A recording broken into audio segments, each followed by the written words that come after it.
Hey there, guys. How's it going? Welcome back to another episode of Business Flow with Sum and Joe. Today, we're talking all about value. Joe, what do you got to say about this topic, man? Value, everybody wants to receive that $1 million, but if you want to receive a lot, you got to learn to give a lot. And so, like, it's real easy to say, have our affirmation, I'm going to be a millionaire. I'm going to be a millionaire.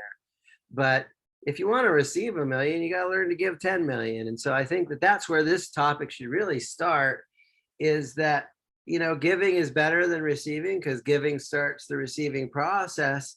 And we all want to receive the money, and it all comes from our ability to give value. So, like, let's just start there, like the giving part, and what does value mean to you in terms of flow and giving and business?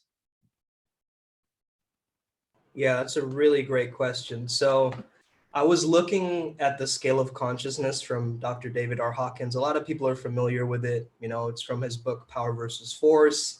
And what's so interesting is that he mentions after 200, which is the level of courage, that's when it becomes much more of an expansive energy. So that's power.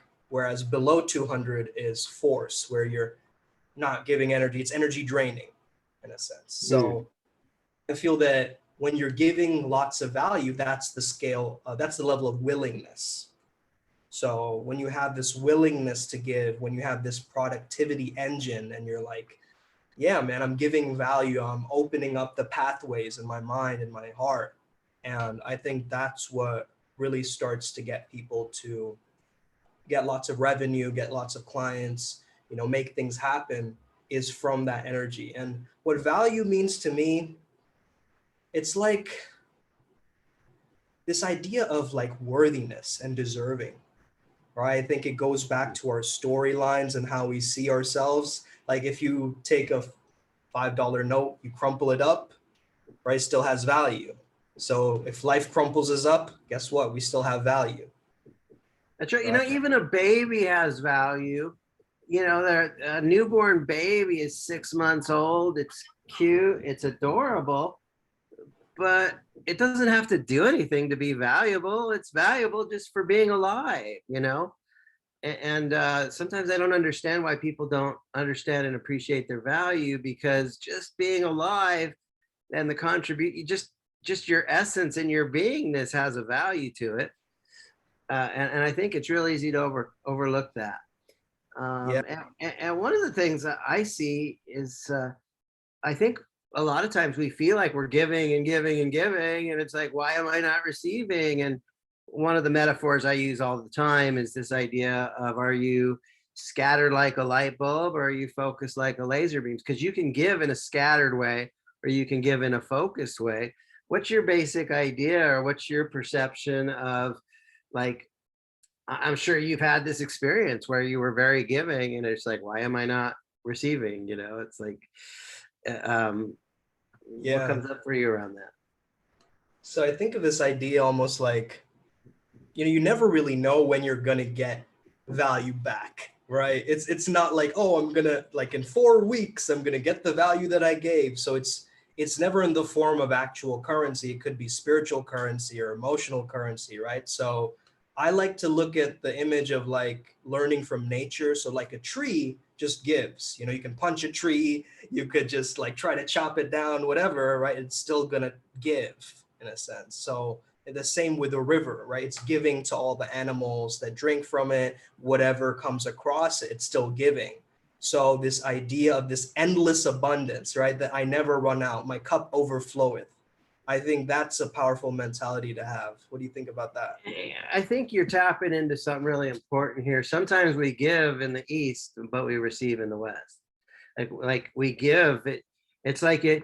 Steve Jobs talks about the secret to to life, and he talks about, like, one of the things you learn about life is you poke something, and something emerges somewhere else. You don't necessarily know, but like when you realize that, like, I can impact the world, and when I do, there's a chain of things that happen. And sometimes we give in the West, but we receive in the East. We give in one place, And like, if you expect, like, if I give here, I'm going to receive here, you might actually get into some trouble. But like, you give here, but then it shows up somewhere else. Why don't you talk about that? Like, maybe just the detachment and being unattached to, like, how it, you're giving, like, shows up somewhere else. All right. So essentially, I heard this from this guy who has this program called Charisma Mastery. Essentially, what he says is you've got to give up predictive control for process control, right? So you don't want to be like, oh, I'm going to get it next week. You're trying to predict like this thing of happening. It's more about trusting the process and knowing that this process is going to get me, the pot of gold at the end of the rainbow, essentially. So that detachment from outcome, again, it's like one of the laws of manifestation, right? It's like you can't be so attached to the outcome. You got to have massive aligned action, but attachment comes from this frequency of fear. It's like when we're attached to something, it's like, oh, I don't want to lose it. So it's still in that scarcity mindset. No, there is something that happens though, that like, when you, like, say you get a customer, it's like, okay, I have a program, it's $5,000. You're going to pay me 10 payments of $500 or whatever. And so they pay the first payment. There is some kind of expectation that I'm giving and there's a receiving, because there is this agreement. And so there's like this giving in a way that there is no expectation, but there's also like when two people put their minds together and say, okay, we're going to do business together, we're going to have this agreement, that isn't it fair to expect that if I give every month, that the payment comes in every month? And it doesn't always happen that way, because sometimes people say, I'm not getting value from this, or I just don't want to buy this anymore, or there's a certain integrity that's super important. But what comes up for you about, like, okay, there's times when you give without the expectation, but then there's times you give and there's a reasonable expectation that both sides are going to keep their agreements. Yeah, I think agreements are really important because an agreement is an intention, right? It's an intention out into the universe. So when you were first working with me, Joe, you said that you'll continue working with me until I made my money back. I mean, that's an agreement, right? And so that level of trust that you gave me allowed me to fully commit to that process of, you being my coach at that time. So I think that that agreement aspect is really important. And I think the reason why our partnership worked so well is we're very different typed brained people, right? I'm much more in the right brain, you're in the left brain. So your structure with my creativity, we could actually thrive with that energy and create something magical. So I think that, yeah, I think it's important to expect, but don't expect nothing because you're going to get nothing, right? You got to expect something, but it's like not expecting so much that it's going to skew you off the path. Well, an expectation is expecting nothing is still an expectation, and it's not a very good one. Like it's like, I trust you to like fuck me over every single time. It's like that distrust really sabotages value. And it's so important to trust that I'm giving, with an understanding that you're going to give back, and that flow. It's like when a monk says to give up all desire, that's still a desire. You know what I mean? I So desire to have no desire. that you can't escape that game, it's still like a part of it. So expectation is like the placebo effect, right? It's like, hey, it's still gonna get you something. If you're going to expect something, you're gonna get something. It's called, I think it's the Pygmalion effect, actually. Yeah, the Pygmalion effect states that, if you expect something, like kids in a classroom, if they expect that they're going to do really well, they're going to get better grades. And so we need some level of expectation and trust. Yeah, there's something really interesting about how environment impacts value. If you take an average kid and put them around geniuses, they'll perform way better. If you take an average kid and put around a bunch of losers, they're going to drop as well. And environment impacts value. Totally. It's like how they say success leaves clues, right? So being around the right environment is definitely valuable, right? It's like, what is your net worth, right? Network is your net worth. Again, another one of these idioms or phrases. But yeah, it's very true. There's an idea around value. I think this is one of the most powerful things. I want to really open this up, this conversation, that, value is in the perception of the buyer. Like it really starts there. So in other words, if I can bring you 10 million in value, if I can, or let's say 4 million, if I bring you a million in newfound, or 4 million in newfound profit, would you share a quarter with me? So 4 million in new dollars is found. Would you give me $1 million if I help put 4 million, in your bank account? Will you give one of those back to me because I helped create something that you wouldn't have had otherwise? And so if the buyer perceives that you bring that extra 4 million, they'll pay you $1 million if they perceive you as bringing them $1 million. But there's this other thing, that even if I bring you 4 million in value, if you don't perceive my value is worth that $1 million, if you only perceive my value is worth $100, you're not going to give me 101. And so, like, the best way to have high perceived value is to deliver high real value. But even if you deliver a ton of high real value, that doesn't guarantee that the buyer perceives it. And there's this extra obligation in our communication, so that the people we're working with not only see that I'm bringing 4 million of value to you, but like, you couldn't have gotten this on your own, and that it is valuable. And so it's not good enough to just bring you that 4 million, but it's important that you get it on your side and say, you know what, because Sumed showed up that way, or because Joe showed up that way, gosh, for 4 million, I'm super grateful. Yes, of course I'll share that. But if people perceive like, oh, you didn't have to do anything for it, they're not going to pay you 101. What's your thoughts as I share that? I think it's a huge concept.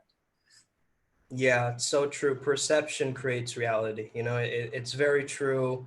And I love one of these clarifying questions that you have at the end of your calls, which is, what was valuable about this conversation?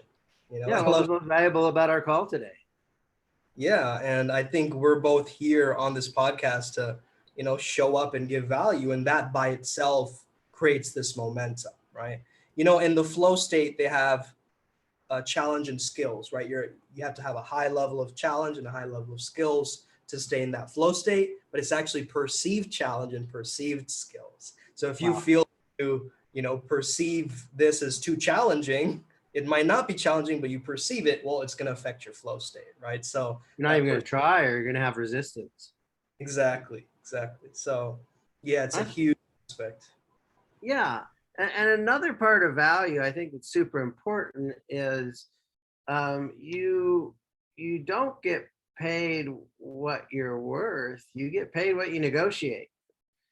And so you can bring a lot of value. If I bring, I might say, okay, let's work together. And I say, okay, I'm going to charge $10,000 an hour, and we work together for 4 hours. And so you pay me 40,000 and you make 4 million. Well, in a way, like, you win and I lose. Like, so it's super important to not only bring on the value, but to make sure you negotiate it up front, because you can't really go back after the fact and renegotiate after you negotiated. I mean, 40,000 is 40,000. It sounds like a lot of money, but in the context of, you paid me 40,000, but you made 4 million, is that really fair? And so there's two issues with that. Number one is, did you negotiate well? And number two is, did you have the self-esteem to ask for what you were worth? Because you can bring the value, but that doesn't mean that the compensation is fair or just. And so maybe you could riff on that a little bit. Yeah, I think negotiation, we need it for anything, right? To deal with conflicts, to be able to have a great communication line with people, right? So if you're not negotiating what you're worth, I mean, people are going to give you a value or stamp a label on you, and this is what you're worth, right? If you don't know your value, somebody else will assign it to you. Exactly. And I think that in terms of negotiation, it's a collaborative energy, right? So it's win-win instead of this competitive energy. And I think a lot of people get into business to try and, like, I'm going to have the upper hand, or like, I'm going to try to stick it to the man, or I'm going to try to get to the top. And that mindset after a while, that hubris and that pride just like takes over. We see it in every single movie, right? Where you use force rather than power. And that just makes you crumble down. It's actually lower vibration energy. And so when you can have that negotiation energy, it just changes the whole game. Yeah, if both sides win, if I win and you win, it's like we're gonna want to like repeat this. But if you if like, oh, he won but I lost, it's like there's that saying, that which is rewarded is repeated, that which is not rewarded is not repeated, and that which is punished is extinguished. And if you feel like, wow, I brought all this value, I was flowing all this value to this other person and they were greedy, I think greed kills deals on both sides. I can be too greedy as far as asking for too much, and you can be too greedy as far as taking too much, and greed kills deals on both sides. But it's from flow, it's from abundance, it's from abundance. I think when we can both tap into the abundance, then there could be a higher exchange of value and a higher exchange of cash flow. Wow, Joe, you brought up something very interesting. I've thought about this concept for a while, and maybe you can speak into this a little bit. But I was thinking about this idea of the seven deadly sins, and greed is one of them. And there's this concept of that these sins are created from a sense of lack, right? So greed is not enough money. Lust is not enough sex. So this not enough quality or this scarcity is what creates these sins. And sin is an archery term, which simply means you missed your mark. So basically, if you're sinning, you're not on the right direction. You're not, you just need to redirect. Yeah, and why not tap into the abundance? Why not, I think that again, greed kills deal. You got the employee says, give me a pay raise, but they weren't doing the work. And then you've got the employer saying, show me that you can do the work over a long period of time and maybe I'll give you, and the greed can kind of create resentment on both sides of the equation. And I think if we come from a place of as long as I'm giving and you're giving and we're both adding and tapping into the abundance, like you said, greed is a lower energy vibration and it doesn't serve anyone. Another idea around value is about becoming the expert or becoming the authority. When we are more expert or we have more authority, we have more what's the word I want to use? Credibility or more. I learned that I think that we're more valuable. I learned this idea that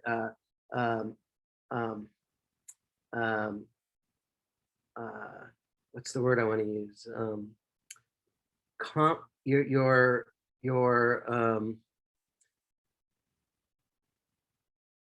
What's the word I want to use? Credibility is not just your expertise, but it's your expertise blended with your humanity. Yeah. Credibility is not just your expertise, it's your expertise. So if you have the credibility, if you have expertise, but you don't have the humanity, then you're not as valuable. But if you've got the expertise and you bring that human, like that value of the human beings involved, I think that adds so much. So there's this expertise, authority, credibility. And when we blend humanity with it, I think we're more valuable. What do you think? Yeah, and I think another level of it is also that authenticity, right? Along with that humanity, because a lot of the times, a lot of different products and things are trying to manufacture authenticity, right? It's like, oh, look how cool I am, look how awesome this product is. And we really do care, and they emphasize that, but it's off-putting, people can smell it from a mile away. And I think that a great way to know your own expertise is actually starting to say, like, if I valued myself 100%, what would I be doing differently? Right. And that changes your mindset in a sense. And, one of the tasks that I give my clients is to make a values list. It's like what you stand for and what you don't stand for. Yeah. And once you have that, you start to speak with a lot more expertise because you know yourself. You have self-awareness. That's really good. That's really good. Yeah, because when you know what you bring to the table and you know what's important, and when you have high values, you know, there's, there's a scriptural concept that, it's easier for a camel to go through the eye of a needle than a rich man to enter the gates of heaven. And I always had a difficulty with understanding that and how, but, when you tie it to this other concept that, Christ said, love God the Father and love your fellow man. And why is it so difficult for the rich man to enter heaven? Because the rich man can have a tendency to love money and use people, but we're commanded to love God and love people. And if we love money over people, it's like if we love money and use people, it's kind of icky and gross. But if we love people and then just simply use money as a tool, it's no issue. It's like it's a non-issue. And so I think a large part of value, that's why this thing of it, so what if you've got the expertise, if you don't have the humanity, if you don't care about the human beings, you don't deserve to make a lot of money. Like if you're actually like putting money over humans, that's dark, it's evil, it's like it's not good. But if you're capable of like, okay, let's make,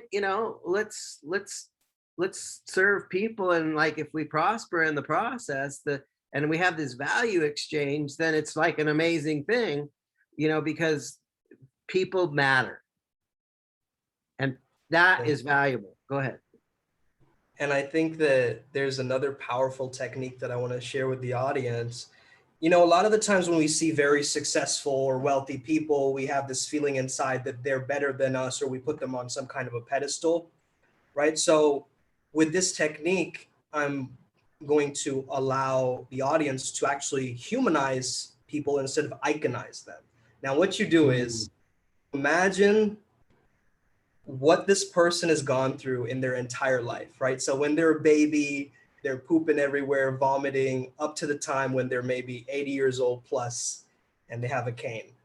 And just seeing their entire timeline, you start to see that man as, okay, he's rich, but that's just a chapter in his life. Like it's chapter 11. But he has a whole story to go through. Yeah, exactly. So we never really know the full story just by the image that we see of somebody. So that's a really powerful technique if you're ever intimidated by someone with a lot of money. Yeah, I like that, because we don't know what other people have been through. We don't know their journey. We do know how people treat us, and if they treat us with care and respect and, and that humanity, we feel that. But we also know that when people are kind of like covetous or, like me, I don't care about you, we feel that energy too. And as soon as you feel that slimy energy, it lowers their value from my point of view. It feels yucky. I want to go to another idea about value, and that's this idea of conveying your uniqueness. Are you the same? In the marketplace, we offer, we give to receive. And if we give the exact same things as others, it doesn't seem to have as much value as if we bring something unique to the table. And that's one of the huge power principles I learned from Jay Abraham, is this idea of, unique selling proposition or unique purchase appeal of, are you playing the game as everyone else, or are you doing something better, enhanced, giving more value? Are you playing the game different? If I take a case of water and I put it next to another case of water and I say, okay, this case is a case of water, it's $10. This is 10% off. It's $9. Okay. But then I have a third case and I say, okay, here's a case of water, it's $10, but if you buy this case, you get a bonus foam cooler. Okay. The first two are water versus water, $10 versus $9. But now if I go $10 for water versus $10 per water with cooler, now it's unique, it's special, it's different. And now it's not an apples to apples comparison. They've added value because, by adding the foam cooler, we've added uniqueness. We've added something that now we can't even compare it to the other waters because it's not even in the same category anymore. How have you made yourself unique in all the stuff you do with flow and flow state? And made yourself more valuable than other just performance coaches out there. Right. I think this is a huge element where I've started to use that flow cycle element of like, struggle phase, release phase, flow, and then rest. The struggle phase, when you start doing something new, if you're in a new niche or new industry, there's going to be a lot of skepticism, right? Innovation breeds new ignorance. I've heard you say that. So in the sense of uniqueness, what I've allowed myself to do is just keep putting that gold, that good stuff out there and letting it land with people, but also looking for that relevance. How does it help them, right? How does it relate to them? And I think that relevance factor is really key, because then now I serve to my target audience, which is like these unique people, these visionaries, these Sigma males, these, people who are a little bit of a lone wolf and they're trying to do it in their own path. And so once they have that permission to actually be weird, be unique, be in their own lane, then they start to really shine. That's what I've noticed. Be weird, unique, and relevant. I think I love that idea of relevance, because, just being unique for the sake of being unique, okay, that has a certain amount of value, but I'm unique because I'm adding value, because you know what? If you're in the middle of the desert and you got your water, it's kind of nice to keep it cool, and so it's relevant to my journey that I don't just want water, I want cool water. And if I just buy the water by itself, it's not relevant, but by adding that cooler, it's unique and it's relevant to making my journey a better journey. And that separates me from the rest of the pack. I do this.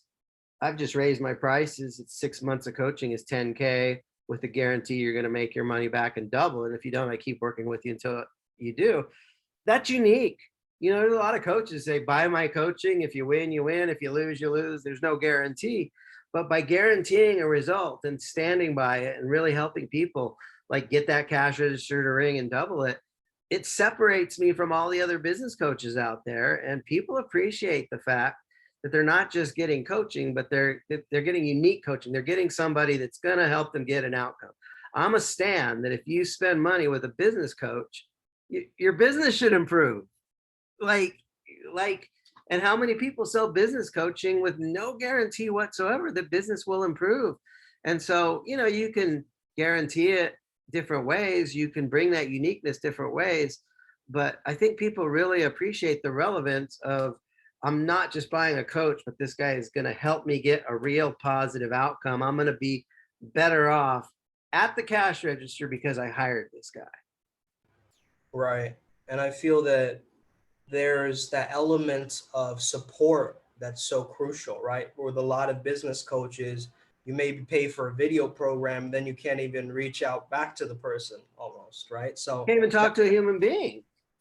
Exactly. So that support element, is so crucial in terms of really being that value. Yeah, it's huge.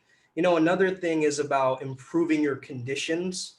And oftentimes when we improve our conditions, we notice that we start to gain a lot more mastery, a lot more synchronicity start to happen. You start to improve your conditions. It's like you're actually looking after yourself. There's a certain level of self-care, which again comes with self-trust and self-love, but it all points back to the self, right? It has the word self in it, all of these. So in a sense, I like that.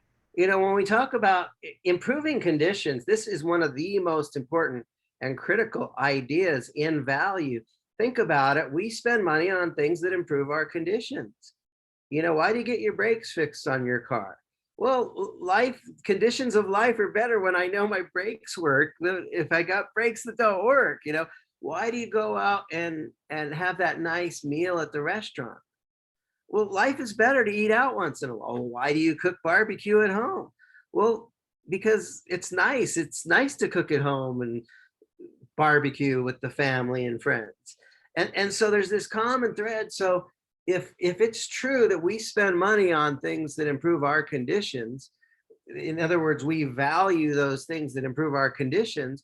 If you, Sumedh, or anybody listening to this, if you want to start receiving more money, the most important thing for you to communicate so that people understand and appreciate and desire is the fact that when you spend money with me, your conditions will improve. And like, if you can communicate that, I think you're going to find that people are going to spend a lot more money with you. They say, oh, I spend money with Mary. Mary makes my life better. So of course I'll spend money with Mary. Totally. And it's like this idea of like quality leads, not quantity leads, right?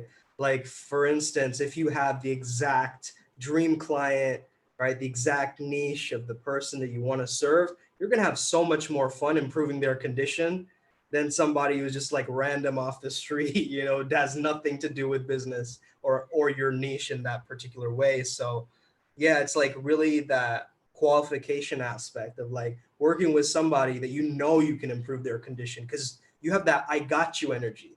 It's like that energy of like, yeah, I've been there in the past, man. I know how to do this. And Yeah. that's such a powerful element. One of the things I learned from Paul Ross was, this idea of the doggy dinner bowl effect. Your dog is sitting there sleeping, and then you crack open the dog food can. Is the dog still sleeping? No, the dog is jumping up and down. Its tail is wagging. Its tongue is flapping around. It's salivating because the dog is like, oh, it's dinner time. Like this will improve my conditions. And so, if you can, if you can create the doggy dinner bowl effect, if you can demonstrate, like, you're hungry, and now I opened up the food, the gourmet food is coming out now. If I can get you salivating and jumping up and down and excited, that's the ultimate expression, I think, of value, is that people not only see the value at a logical level, but emotionally, viscerally, physiologically, tail wagging, tongue, like isn't that like the ultimate goal of value, is just to get people so excited that they not only see and understand logically, but like there's this emotional charge that happens. Isn't that like the ultimate expression of value? Totally, yeah. And it's also like this level of like empathy that you have for people, like for your prospects. And I think that if you just imagine this whole, how we talk about elevator pitch, right? Yeah. So I almost like I'm in the elevator with my younger self, right? And if I'm there to tell that person how to get into flow, I was lost in my past. I had anxiety, depression, brain fog, addiction, all this kind of stuff. Now I'm in flow. I'm flowing. I have momentum. I've got it all. And so I have that reference point of what that younger me is facing. And so now I'm in the elevator with him.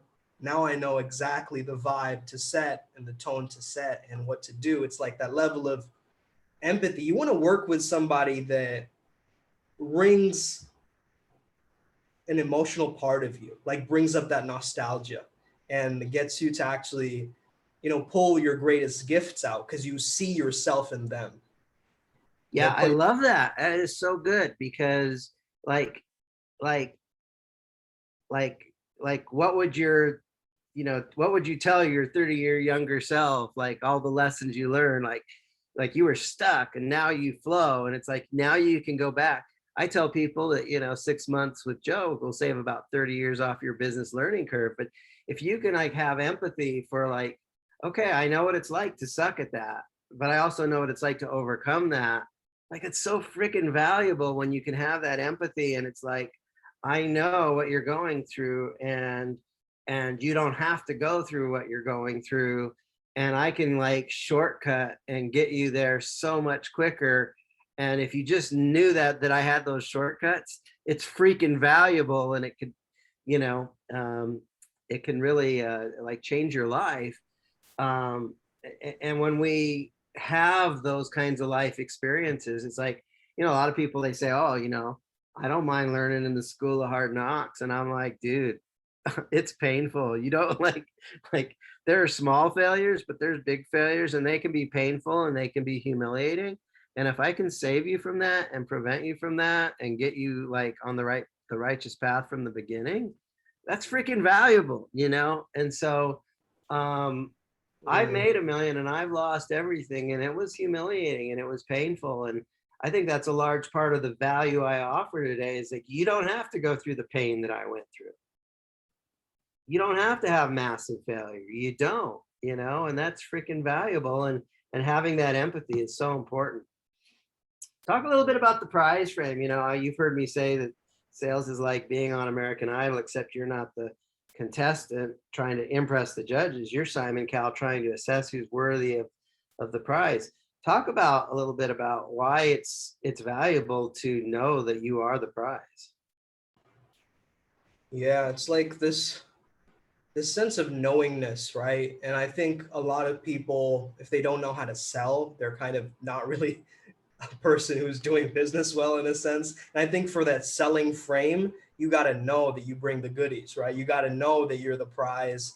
You got to know that, you know, in your back pocket, you have like an encyclopedic thing of information and you're just giving them this like little chunk, like this little free sample, right? And I think that once you know that you're the prize, not just saying it, but actually truly embodying it, like seeing your best self doing the things. And, you know, I think visualization is really key for this, from knowing that you're the prize, like understanding that you see yourself just so crystal clear doing it and, you know, over delivering, you know. And I think that's such a powerful image of getting rid of this neediness, right? It's getting rid of this feeling of like, oh, I must give or I have to do it like this. But instead, when you're the prize, you're coming from a higher frame. And that frame is really powerful because you're not leeching energy anymore from people, right? No, you're giving value. Again, you know, the measure of wealth is not how much you receive, but how much you give. And when you're, you know, am I giving you bazooka bubble gum or have I got the Willy Wonka golden ticket? You know, it's like, this is not, I am not selling 5-cent, you know, bubble gum. I've got the Willy Wonka golden ticket. And when you know that, and you know that you have that level of value, then you own a frame of the prize that makes it worth it for people to pay the extra price, because they're going to be so more benefited, so more advantageous, so much more conditions enhanced. It's pretty freaking golden.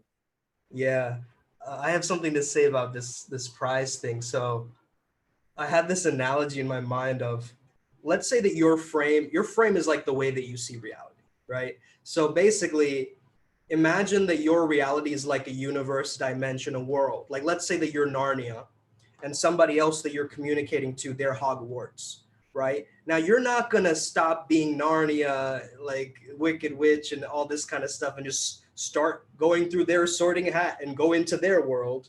You're going to stay with your frame. You know you're the prize, so you're going to get them to travel to Narnia, right? And so that frame of understanding that I'm not approaching someone to sell them, they're entering my dimension, they're entering my reality. It's such a powerful shift. Yeah, yeah. You're like the Wizard of Oz. We're off to see the wonderful Wizard of Oz. Now here's the thing too, though. Moving on to the next point, and that is, even if you have the prize, if you lack the confidence and you lack the self-esteem, then you're not going to come across as more valuable. Why don't you make this connection between having the prize, having the value, having the Willy Wonka golden ticket, but if you lack the confidence or the self-esteem, what good is it? Right. It's like having the prize and then being the prize. Right. So Yeah. it's such a powerful thing to have that confidence. You know, confidence comes from the word like con man, right? Because it's a confidence man. Like, well, the word confidence, it's con is with, and then fidelity. So it's like with fidelity, it's with purity. Now the con man is somebody that convinces you, but they don't necessarily have the purity. They're not the real deal, they're the fake deal. Exactly. But it's interesting to know that, you know, con man was also known as the confidence man, in the sense that he'd be like, oh, here's my watch, you can have it tomorrow, and then he'd never return, right? So this confide, or to confide in someone, right, is this secret, this trust, this understanding that, yeah, this is a person that I can trust, right? So if you don't trust yourself being the prize, how can you trust somebody else knowing that they're there to deserve your prize? right? Yeah, it's So like I'm the prize, but I'm not sure I'm the prize. So I bring that uncertainty to the table. And so then my value is diminished because of the way I'm showing up. right, and a lot of people, they don't command what they want, right, in their life. They'll be like, oh, I want, if you could just stayed into the universe, and this is a weird kind of superficial example, but it's like, let's say that you want a woman in your life that's blonde. You don't want to be like, yeah, maybe she's blonde, but also brunette's okay. But then also, yeah, I guess I like redheads too. And it's like this meandering type of energy, right? It's like this hesitance. But if you just claim and command out into the universe, like, this is what I want, there's a difference in that. And I think that confidence to claim your reality, your truth, is so powerful. And it comes with that. Yeah, what good is your truth if you really don't even fully own it? Like then it's not really even your truth, and there's less value there. This next one I want to share is I was in this class. It was through Landmark, and there was a girl in the class, and she was an actress, and she was very pretty, and she did martial arts, and she was in the Screen Actors Guild. She was in the union, and but the truth is she was going on lots of auditions, and she wasn't getting a lot of gigs. And during this effectiveness seminar, she really recognized that she wanted the gig because it kind of represented her car payment or her rent payment, and she invented a new possibility. She realized she wasn't that valuable because I need the money for my rent. So during this seminar, she reinvented a new possibility to show up as a massive contribution to the audition, to show up as a massive contribution to the director, and to show up as a massive contribution to the overall success of the project. And you know what? She was a lot more valuable from this. And what happened is during this 10-week seminar series, she got a TV commercial, another TV commercial, a Netflix gig, and a TV commercial. And I was like, wow, like that is freaking valuable. And it's working so well for her. I adapted it for myself. So when I show up for clients that pay me, if I just show up for a 30-minute speech, if I just show up on a Clubhouse conversation, my job is to show up as a massive contribution to the people that I show up as. And because I'm not holding back, because I'm not a partial contribution or a small contribution, I'm a massive contribution. Even though nobody's paying me, people see that huge value, and it makes them want to work with me. And so I witnessed it, first of all, working for her, and then I adopted it and for myself, and it worked so powerfully. I've gotten a lot of clients as a result of showing up as that massive contribution. What comes up for you with just this idea of, so it's giving generously is important, but giving with wisdom. You don't want to give foolishly. What comes up for you as I share this idea of becoming that massive contribution and giving in that way? Yeah, I think it's changed my business in terms of just showing up fully and not showing up partially. I think being a massive contribution, that you have the knowledge, you have everything under control. And so when you're giving massive contribution, it's like, that there's a lot to give, right? And so it's like spilling out of you, almost, in a sense of like, you're not there to try to change somebody's mind. You're just there to basically be no mind, right? You're there to be It's a way of being. Yeah. It's like totally. being that person. It's like, I learned this idea that when you listen, you're the void. And when you speak, you're the universe. And when when you're listening to somebody's problems, you just really become invisible and just become that sponge to really soak up and understand. But then when you have that opportunity to speak, you speak with the power of the universe. And that is valuable. Totally. Yeah. That's a really great point, because a lot of people, if you're not listening to what somebody's telling you, you can't actually find the different elements of value that you're getting from them, right? So there could be little pieces that you're missing all the time if you're not listening fully. So yeah, if you're this active listener and you're, you this on stage body and off stage body, right? When you have this on stage body, it's like your entire body's in it and you're listening with your whole beingness rather than just being like kind of like nodding. You know how people do this? It's like they're sort of like doing this, but they're not really. It's like going in one ear and going out the other. They're not fully present. Exactly. And I think it's about that presence. And I say presence rather than present moment, which sounds like a full stop, because the present moment is always going to pass you by, but presence is more about, Got more flow. yeah, that flow. Exactly. Now, I want to go on this other, this idea of giving generously, but also giving with wisdom. We don't want to give foolishly. There are givers and takers, talkers and doers. There are people that you could give and give and give, and they will never give back. And one of the ideas I learned about giving with wisdom is give to the givers, because givers are wired to give back. Takers will not give back. And what comes up for you about giving with wisdom versus just giving foolishly? Yeah, it's that understanding of, thinking of relationships, right? So there's this idea of codependence, which is like, it's one-sided, right? Your friends are their friends. They're sharing everything with you. It's like it becomes so dependent that it's so one-sided. But then there's independence, which is the next stage, I feel like. It's like, I don't need a relationship. I'm fine by myself. I got this. And then there's this third level of interdependence, which is that synergy. And I think that's so powerful when it comes to giving with wisdom and, being able to, generously give with wisdom. That there's this synergy that's taking place. There's this reciprocity. So when you do give, you're getting it back. And it's this wonderful thing when you can have that with somebody, this generator energy. Yeah. I learned from one of my mentors, Taki Moore, that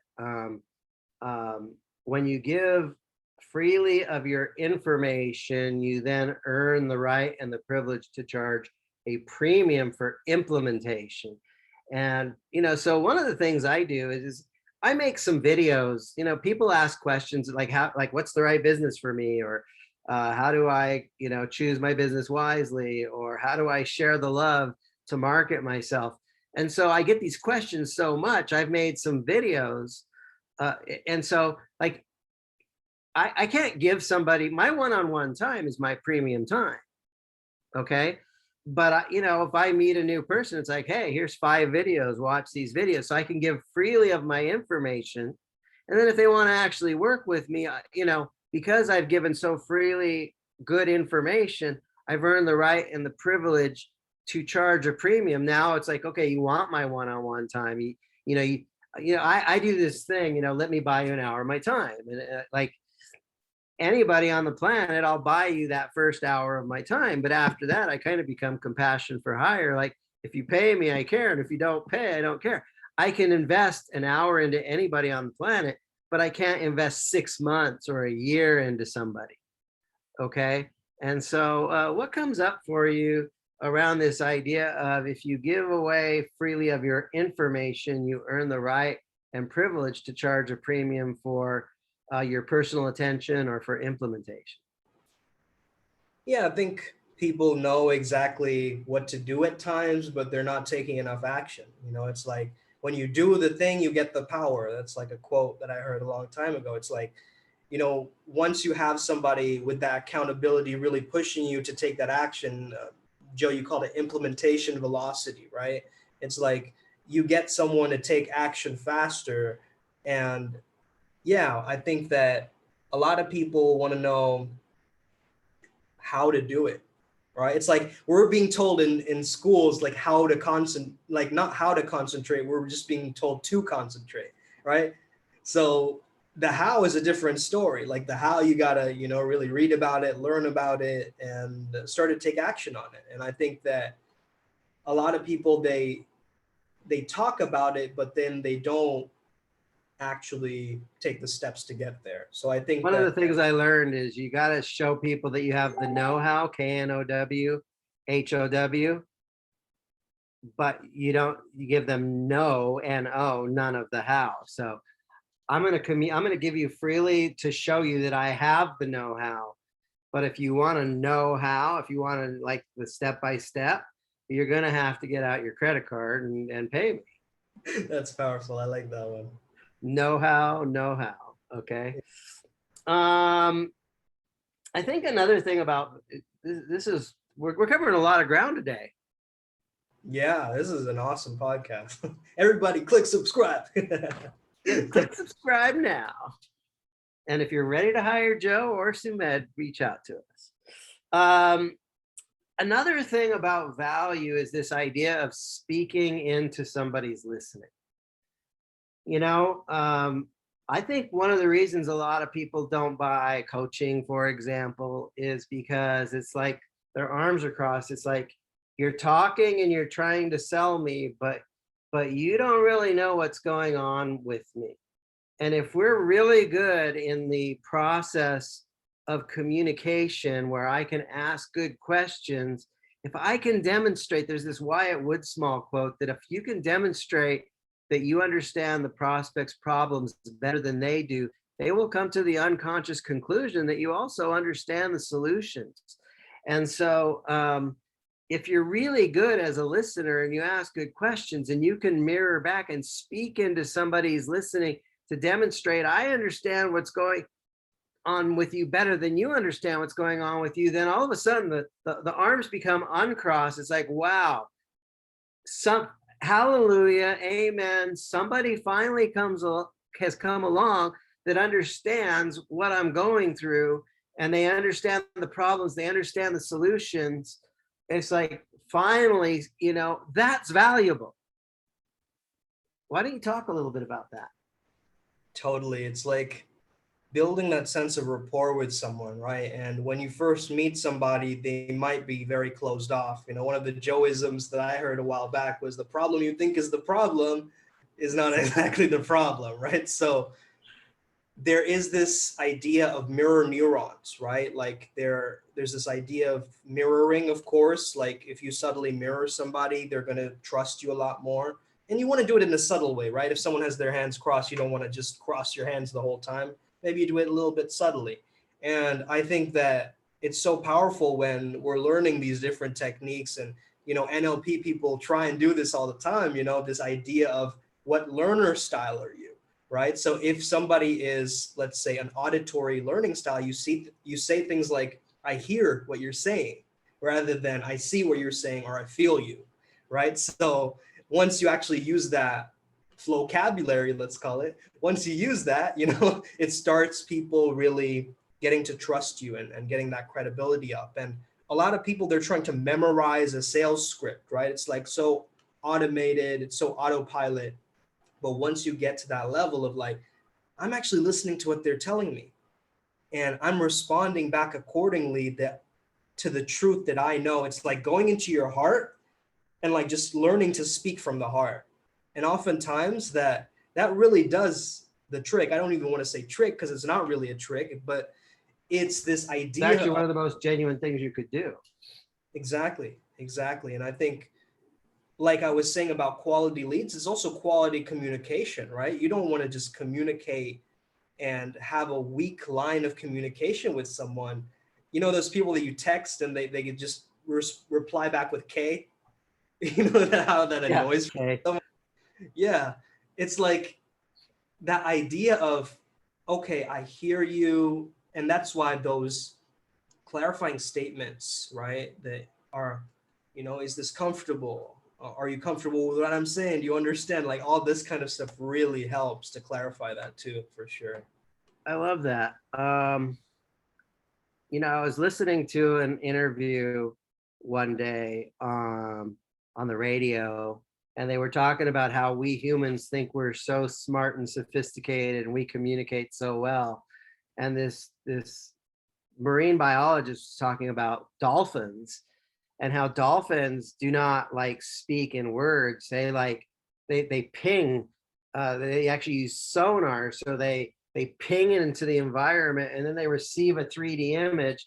And then when they communicate with another dolphin, they don't like use sounds, but they actually transmit like a 3D image, like a holographic 3D image. And it's like we think we're so smart and intelligent, but there's this idea of communicating in 3D, communicating with NLP, like communicating in a way that we use powerful imagery.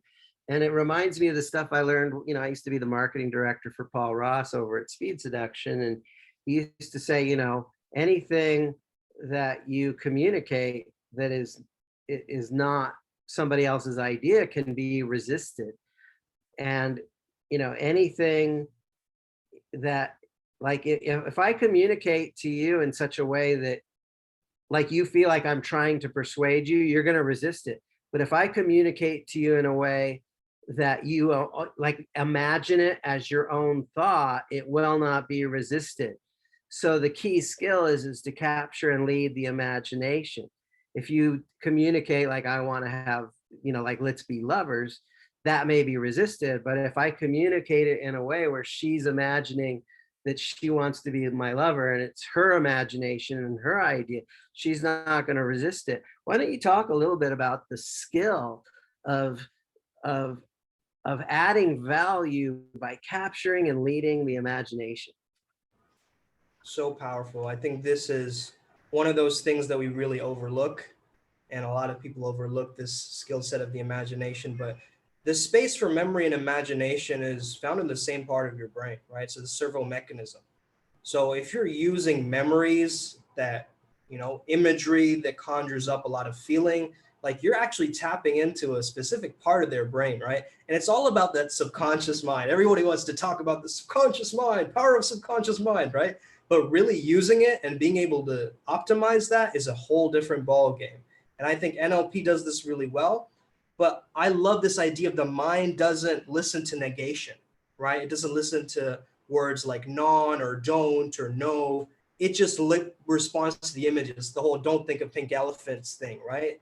So don't think about hot sex. Don't do it. Don't do it, right?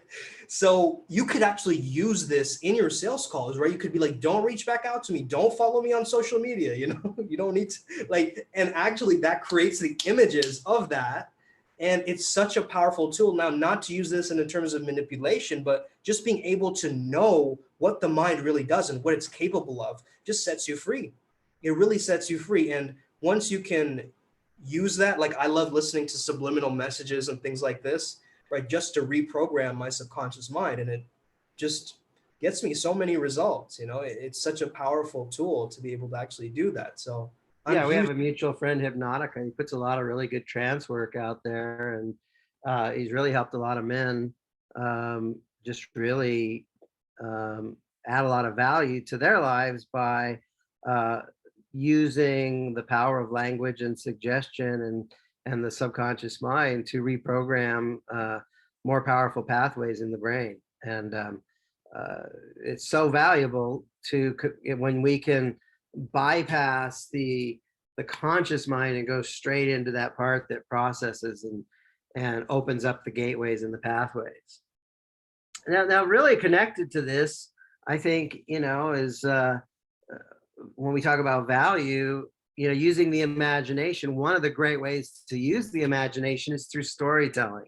And you'll hear me say this all the time, that nobody wants to hear an advertisement, but everybody likes a good once upon a time. And you've written your book TPN and talk about theatroplasticity method and using theater methods for change. And why don't you talk a little bit about how storytelling is such a way to communicate, articulate, and get value across to other people? I think stories are very powerful because, again, they relate to the archetypes, which is basically that's the connection between our unconscious and our conscious mind. Is the personal unconscious, right? The archetypes are like symbols, and those are through stories, right? Myths, images. So when we tell a really good story, it just resonates with people. They light up, they understand that there's a specific process to it.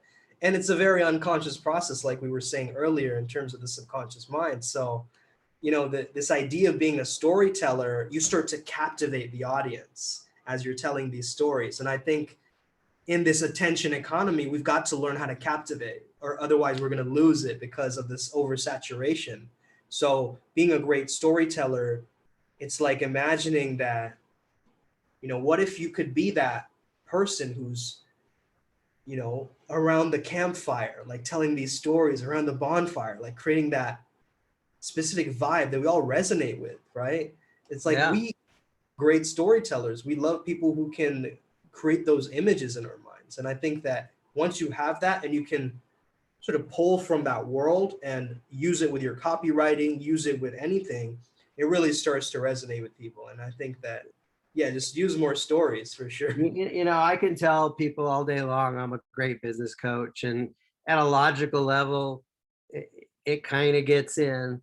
But when I use this story, once upon a time, an entrepreneur was walking down the street and he fell into a hole and he's screaming for help. And a man comes along and throws in some money, but the man is still in the hole. And then a priest comes by and hears the screams for help, and he says some prayers of comfort and drops in a Bible, but the man is still in the hole. And a medical doctor comes by and hears the screams for help and drops in some drugs and prescriptions, but the man is still in the hole. And then a friend came along and he heard the screams for help and he jumped in the hole with him.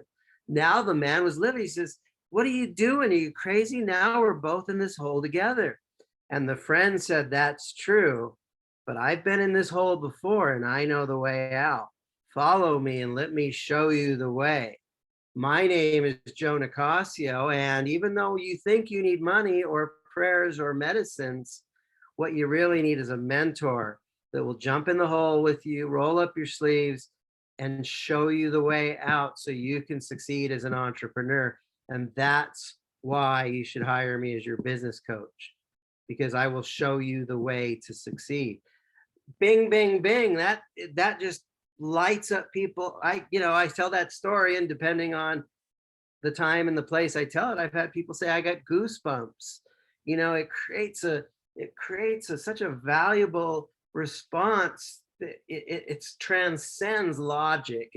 It hits people at this emotional level, and so I think part of our job in terms of communicating our value, and we're talking about value and flow with Sum and Joe, that's our topic of today, is if we can communicate completely with no surprises. I think it's valuable that we communicate in a way where we don't just say it, but we say it so they get it and they understand it and they desire it and they're ready to pay for it. Totally.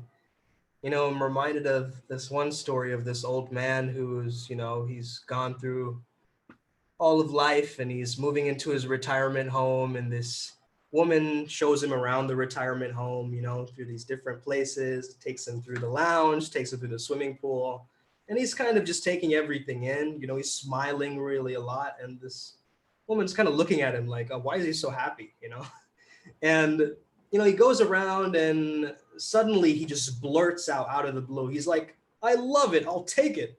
It's brilliant. It's fantastic." And she's like, "But, sir, you haven't even seen this room yet," or something like that. And he goes, "Young lady, it's not about the furniture out there and the way it's arranged. It's about the furniture in my mind. And the way I see it up here, I love it."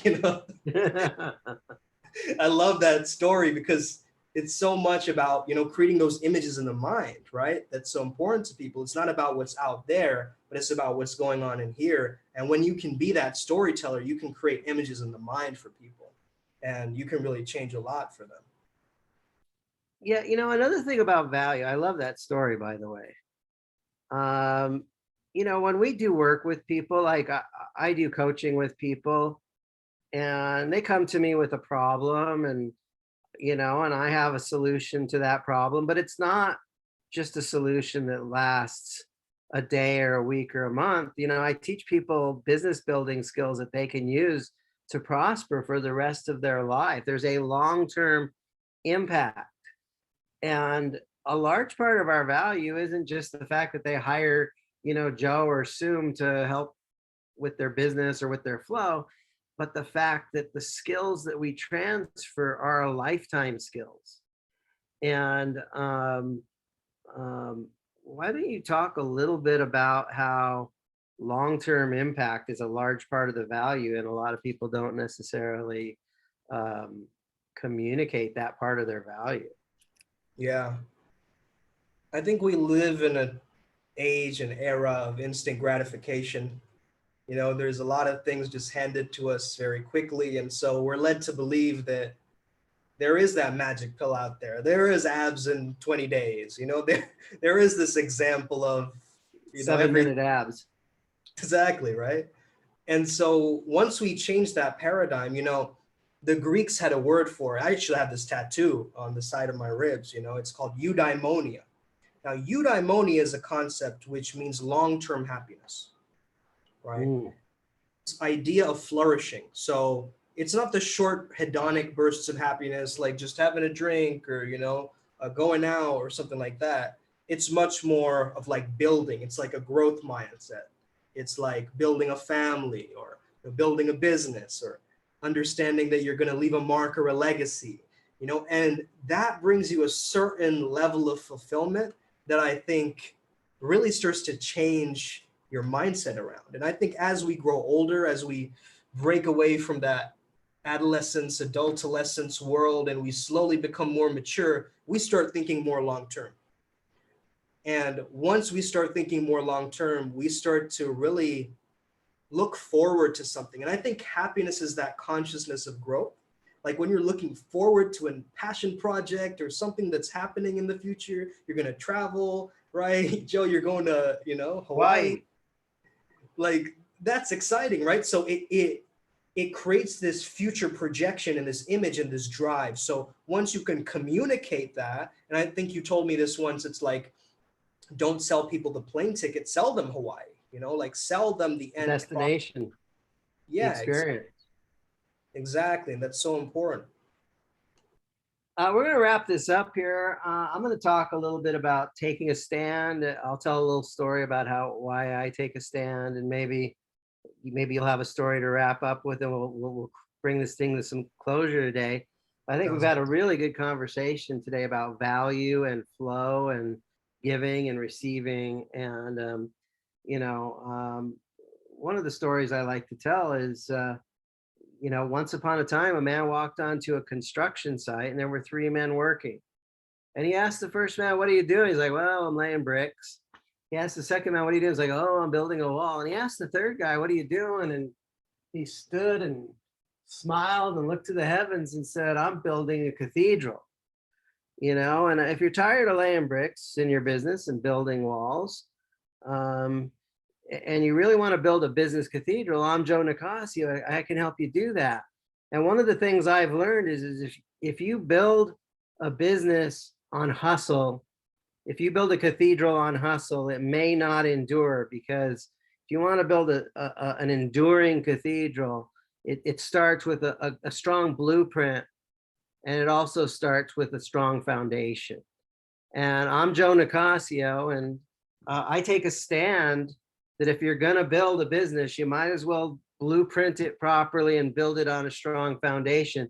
I take a stand that if you build your business cathedral on a good blueprint and a strong foundation, I am certain that it can endure for centuries. And I take a stand for that. And I believe that it's valuable to actually have a coach and a mentor and a trusted advisor in your corner that isn't just about helping you make the fast buck, but actually somebody that takes a stand for you to build something, get it right the first time, and build something that endures. And so I believe that taking a stand is the last thing I wanted to talk about flow and value. And I want to pass it to you. Maybe you have something you can wrap up with and create some closure around this conversation about value and flow today. Absolutely. If you know what you stand for, you got to know what you don't stand for. And earlier to being in flow, I had to know what the opposite of that was.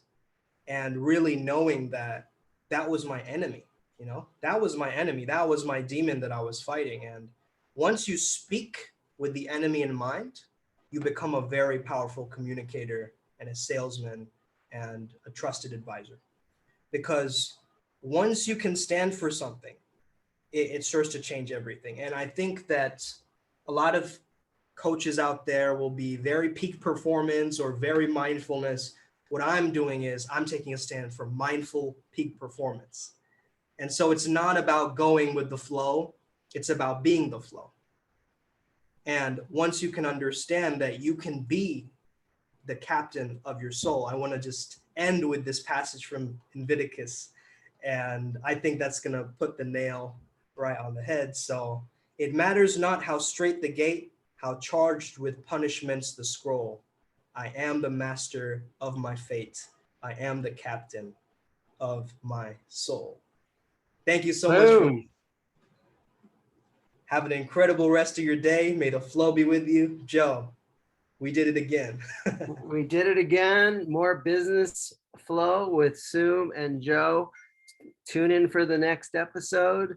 And we promise to keep bringing on the heat and bringing on the value and bringing on the wisdom and helping you guys flow in your business, in your cash flow, and in your lives. This is Joe Nicasio signing out with Sumedh Chatterjee.